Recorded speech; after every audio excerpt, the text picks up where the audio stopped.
Assalamualaikum warahmatullahi wabarakatuh. Nama saya Pratiwi Tiani Rachmita. Saya akan melanjutkan material dari Afdal Gunawan tentang sejarah masuknya Islam ke Malaysia. Dokumen yang untuk menjelaskan sejarah masuknya Islam ke Malaysia ini sangat tidak lengkap untuk mengenai kedatangan Islam ke Malaysia, menyebabkan muncul berbagai teori tentang kapan dan dari mana Islam pertama kali menyebarkan di negara ini. Menurut Wan Hussein Azmi dalam kitabnya Perkembangan dan Sejarah Islam di Malaysia pada abad 7 sampai 20 Masehi. Pendapat ini berdasarkan pada sebuah argumen bahwa pada pertengahan abad tersebut pedagang Arab sudah sampai pada gugusan pulau-pulau Melayu di mana Malaysia secara geografis tidak dapat dipisahkan darinya. Para pedagang Arab yang singgah di pelabuhan dagang Indonesia pada paruh ketiga abad tersebut, menurut Azmi tentu juga singgah di pelabuhan-pelabuhan dagang di Malaysia. Sejalan dengan pendapat Wan Hussein Azmi, Hashim Abdullah dalam kitabnya berperspektif Islam di Malaysia menegaskan para pedagang Arab singgah di pelabuhan-pelabuhan Sumatera untuk mendapatkan barang-barang keperluan dan sementara menanti perubahan angin muson. Angin muson merupakan iklim yang ditandai oleh pergantian arah angin dan musim penghujan atau musim kemarau selang kurang lebih 6 bulan. Mengikuti posisi matahari pada bulan Juni sampai bulan Desember yang terdapat di daerah tropis dan subtropis yang diapit oleh benua dan samudra. Ada di antara mereka yang singgah di pelabuhan-pelabuhan Tanah Melayu seperti Kedah, Terengganu, dan Malaka. Demikian bolehlah dikatakan bahwa Islam telah masuk di Tanah Melayu pada abad ke-7 Masehi.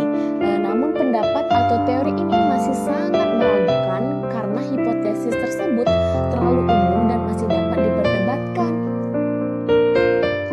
Pendapat lain dikemukakan oleh Eski Fatimi dalam bukunya Islam Come to Malaysia, menjelaskan bahwa Islam masuk ke Malaysia sekitar abad ke-8 Hijriah atau 14 Masehi.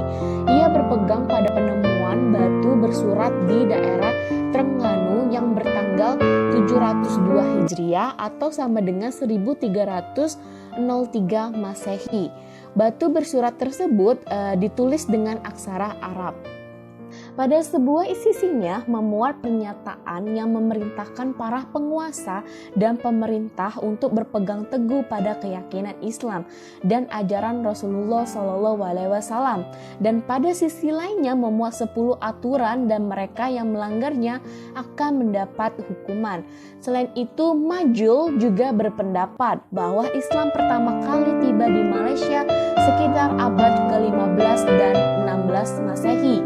Namun pendapat Fatimi dan Majul juga tidak dapat diterima karena ada bukti yang lebih kuat yang menunjukkan bahwa Islam telah sampai ke Malaysia jauh sebelum itu, yakni pada ke-3 Hijriah atau abad 10 Masehi. Ternyata pendapat terakhir ini berdasarkan pada penemuan batu nisan di Tanjung, Inggris, Kedah pada tahun 1965. Pada batu nisan tersebut tertulis nama Syekh Abdul Al-Qadir Ilmu Hussein Shah yang meninggal pada tahun 291 Hijriah atau setara dengan 940 Masehi. Menurut sejarawan, Syekh Abdul Al-Qadir adalah seorang dai keturunan Persia. Penemuan ini merupakan suatu bukti bahwa Islam telah datang ke Malaysia pada sekitar abad ke-3 Hijriah atau setara dengan 10 Masehi. Tanjung, Inggris, Kedah, tempat ditemukan batu nisan tersebut merupakan daerah yang tanahnya lebih tinggi dari daerah sekitarnya, lebih strategis dan layak dijadikan sebagai tempat perdagangan yang menggunakan sungai Kedah. Di sekitar makam tersebut juga terdapat banyak batu nisan dan ini memperlihatkan atau membuktikan bahwa tempat tersebut merupakan sebuah perkampungan yang lama bagi orang Islam dan menjelaskan juga bahwa tentu Inggris Kedah adalah tempat persinggahan perdagangan Arab dan Persia. Sejauh ini juga menyangkut penyebaran Islam di Malaysia, peranan Malaka juga sangat berperan penting dalam sejarah perkembangan Islam di Malaysia. Materi selanjutnya adalah kebijakan pemerintah setelah kerusuhan etnis tahun 1969. Masalah sosioekonomi yang menghadapi Malaysia pada tahun-tahun pertama setelah kemerdekaannya adalah ketimpangan ekonomi antara etnis Melayu dan etnis pendatang, baik itu dari Cina maupun India. Faktor-faktor penyebabnya berawal sejak masa kolonial. Ketika kolonial Inggris mengotak-ngotakkan penduduk tanah Melayu baik dari segi letak geografis maupun kegiatan ekonomi, orang-orang Melayu dibiarkan tinggal di kampung-kampung sebagai petani dan nelayan miskin dengan peluang yang terbatas untuk memperoleh pendidikan. Juga orang-orang India dijadikan buruh pada ladang-ladang jatah milik pemerintahan Inggris. Serta juga tanpa peluang pendidikan.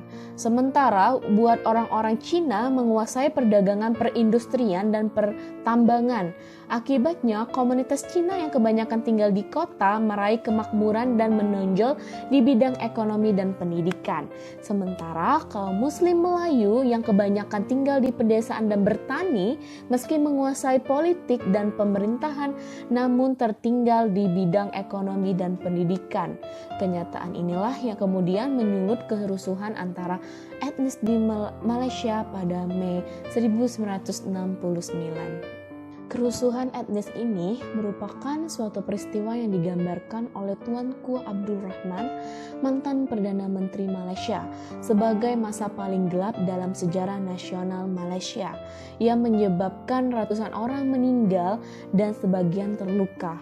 Dibubarkan parlemen selama hampir 2 tahun dan diberlakukannya keadaan darurat. Tragedi peristiwa 13 Mei 1969 merupakan suatu peristiwa sejarah yang tak akan dilupakan begitu saja oleh bangsa Melayu, terutama pemerintahannya.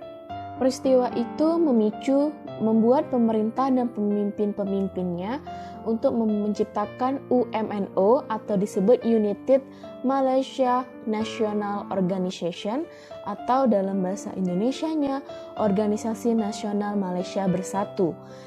Sadar akan pentingnya memperjuangkan nasib dan peningkatan bangsa Melayu, mengembalikan kepercayaan Melayu pada UMNO serta mewujudkan keadilan sosioekonomi bagi etnis Melayu demi stabilitas dan keamanan negara. Pemerintah juga merasa perlu melakukan program reformasi ekonomi yang menjadikan orang-orang Melayu dan bumi putra lainnya sebagai target dengan membenahi kehidupan sosioekonomi masyarakat Melayu. Hal ini kemudian ditindaklanjuti pemerintah dengan mengeluarkan kebijakan tentang dasar ekonomi baru atau disingkat dengan DEB atau New Economic Policy disebut dengan NEP atau NEP. Kebijakan ini dimaksudkan untuk mengangkat posisi sosial ekonomi kalangan ekonomi lemah yang umumnya adalah orang Melayu serta meningkatkan pendidikan dan taraf hidup serta perkembangan usaha mereka. DEB bermaksud untuk mengkoreksi ketidakseimbangan dan ketidakadilan antar etnis. Di bidang pendidikan melalui DEB, pemerintah memberi kesempatan lebih luas bagi penduduk Melayu guna melanjutkan studi mereka. Generasi yang dibesarkan melalui program DEB kelak menjadi para profesional muda yang komitmen terhadap ajaran Islam serta banyak berperan dalam mendukung kebangkitan kembalinya Islam di Malaysia. Materi terakhir adalah kebangkitan Islam di Malaysia. Pengalaman Islam menjadi lebih tampak jelas terutama setelah kebangkitan Islam di Malaysia yang terjadi pada tahun 1970-an sampai puncaknya yaitu 1980-an. Kebangkitan ini di Malaysia terlihat sangat jelas pada upaya Muslim Malaysia untuk mengamalkan ajaran Islam secara lebih serius, aktif sholat berjamaah di masjid. menghampiri wirid pengajian, banyak beramal soleh, mengucapkan salam bila bertemu. Berhati-hati dalam membeli makanan agar tidak termakan pada yang haram, memakai busana muslim seperti jilbab dan baju kurung dan telekung bagi wanita, memakai sarung, sorban, dan peci atau pakaian yang lain mencirikan ketaatan sebagai muslim. Gerakan kebangkitan Islam ini juga terlihat di kalangan mahasiswa di kampus-kampus muslim. Di kalangan mahasiswa terdapat kelompok-kelompok pengajian yang dikenal dengan dakwah. Mereka secara aktif mengadakan pengajian, puasa bersama, sholat malam bersama, dan tidak jarang juga mengadakan zikir dan renungan malam bersama. Oke, itu saja penyampaian dari materi saya. Saya undur pamit. Wassalamualaikum warahmatullahi wabarakatuh.